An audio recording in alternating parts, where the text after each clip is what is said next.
29-0. That is Khabib Nurmagomedov's record. He retired in 2020. He has never come back. He never will. 29 fights, 29 wins, the most perfect record in UFC history. 13-3. That is Alex Pereira's UFC record. 3 losses in his career, a record that no objective observer would place alongside 29-0. And yet, here is the specific question that the sport has been arguing about since UFC 300. Khabib never knocked out 5 different champions in title fights. Pereira has. Khabib never won 2 weight class titles in 736 days. Pereira did. Khabib never defended 3 times in 175 days. Pereira did. Khabib retired at the peak of his powers against the most dangerous lightweight alive. Pereira is still fighting, still winning, still adding to the argument. This video does not tell you who was greater. It tells you how both of them got there.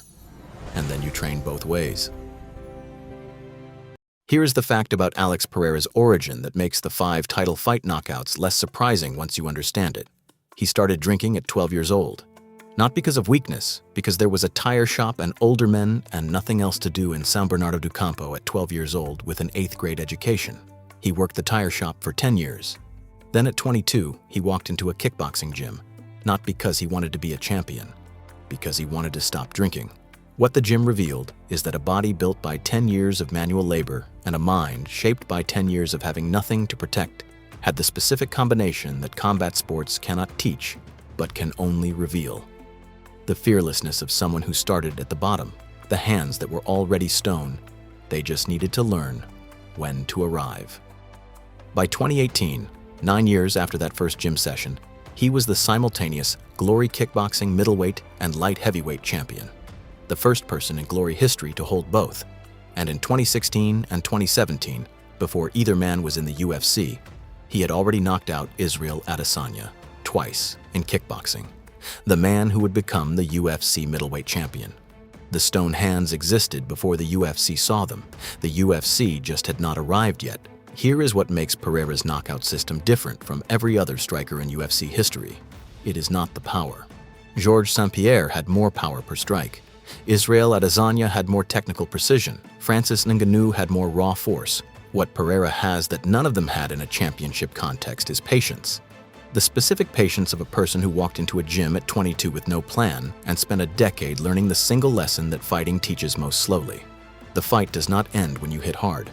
The fight ends when you hit the right person in the right place at the moment they did not see it coming. Pereira creates that moment with the low kick. He rings the doorbell 2, 3, 4 times. The opponent's attention shifts to the legs, and then the left hook arrives. Not fast, not aggressive, inevitable. In 5 UFC title fights, 5 different champions, this sequence has produced 5 knockouts. Jamahal Hill, 1 round. Jiří Procházka, twice. Both ended by the sequence. Khalil Roundtree Jr., 4 rounds. The sequence is not secret. Every opponent knows it is coming. They still cannot stop it, because the patience that the tire shop built is longer than any training camp. November 2022, Madison Square Garden. Alex Pereira submits Adesanya in round 5 with a left hook. Not the left hook from Glory, the same left hook. Different octagon, same result. UFC middleweight champion, 736 days later. UFC light heavyweight champion, 2 belts, 2 weight classes. Faster than anyone in UFC history. In 7 UFC fights, and then the 175 days. 3 title defenses at light heavyweight in 1 calendar year, the fastest in UFC history, breaking Ronda Rousey's record. And here is the specific detail of the Pereira peak that the record does not fully capture. He lost to Adesanya in the rematch. He moved up a weight class and won a new title. He lost to Ankalaev in March 2025. He came back in October 2025 and knocked Ankalaev out in 23 seconds. Round 1, 23 seconds. The man who lost a 5-round decision to the same opponent solved the problem in 23 seconds. The tire shop worker's response to losing is the same as his response to winning. He goes back to work. Here is what Alex Pereira's career proves. Not suggests, proves. The method matters more than the starting point. Pereira walked into a gym at 22 with no fighting background, no education, no plan, and a decade of daily drinking. The method, the specific patient systematic approach to creating the moment the opponent does not see coming, built 5 title fight knockouts, 2 weight class championships, and a record that the greatest fighters alive cannot agree on how to evaluate. Henry Cejudo, 2-weight UFC champion, places Pereira in the GOAT conversation. Kamaru Usman, pound-for-pound great, still says, obviously Khabib. The debate is real. Here is the question for you. Not about fighting, about your method. Is the thing you are building built on a dramatic singular moment, the big punch, the single breakthrough, or on the accumulation of a system that delivers the breakthrough when the time arrives? Pereira did not win 5 title fights with power. He won them with the same sequence every time. The doorbell and the door. The low kick and the left hook. The specific patient system that the tire shop built before anyone named it. Your system exists. Whether you have named it is the question. 2 UFC weight class championships, 5 knockouts in title fights, all-time record. 736 days, 175 days. Instituto Powhatan, 700 children, São Paulo. The Forrest Griffin Community Award, Powhatan. Stone hands. The indigenous ancestors' language. And this, Alex Pereira's legacy is still being written. He is active, he is still fighting. Joe Rogan has speculated about a 3rd weight class. If Pereira wins heavyweight, if he becomes the first 3-weight UFC champion, Michael Chiesa has said, that ends the GOAT debate. The record is not complete. The argument is not complete. Which means the man who built 29-0 and retired perfect is being compared to a fighter who has not yet finished building. That specific dynamic, comparing a completed perfect record to an incomplete but extraordinary one, is what makes this the most interesting GOAT debate in UFC history. Now we talk about the completed one. Here is what Khabib Nurmagomedov said about his childhood in Dagestan. He wrestled bears.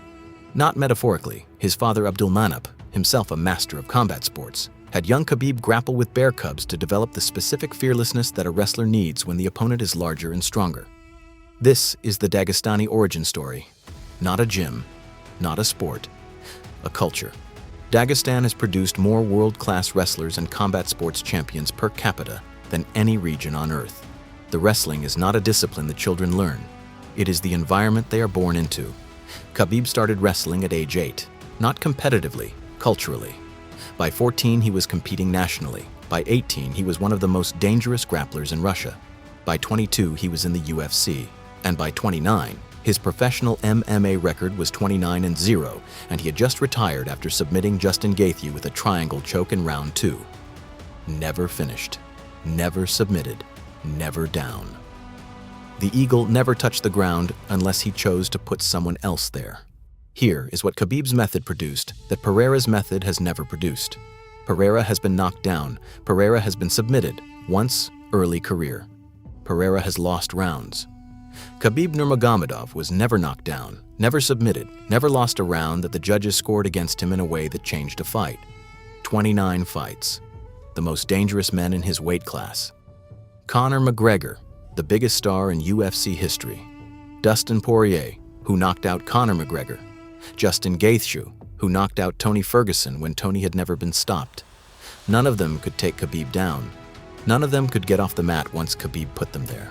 His system is not exciting by the standards of the knockout highlight reel. It is something different. It is the specific pressure of a person who is going to win this round, and the next round, and every round after that, not because they are more talented, but because the culture they come from has been preparing for this fight since they were 8 years old.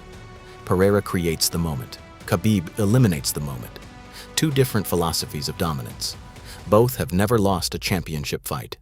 The question is, which philosophy is greater? And that Khabib has refused to reconsider. And this, Khabib's legacy is not just the record, it is Islam Makhachev, the student who took the Dagestani system and applied it to the UFC lightweight championship. Khabib's legacy is the continuation of the method in a different body. The Eagle did not just build a record, he built a school. And the school is still producing champions. Pereira's legacy is Instituto Powhatan, 700 children in São Paulo. Free training, free English, free computer classes. The tire shop worker who came back for the people who are where he was. Both men built beyond the octagon. Both records are permanent. The debate is not settled here. It was never going to be settled here. The debate is the point. The debate makes both legacies larger. Tomorrow, Stone Hands versus the Eagle System. Pereira's strikes, Khabib's grappling. Two methods, one workout. This is Legends Built.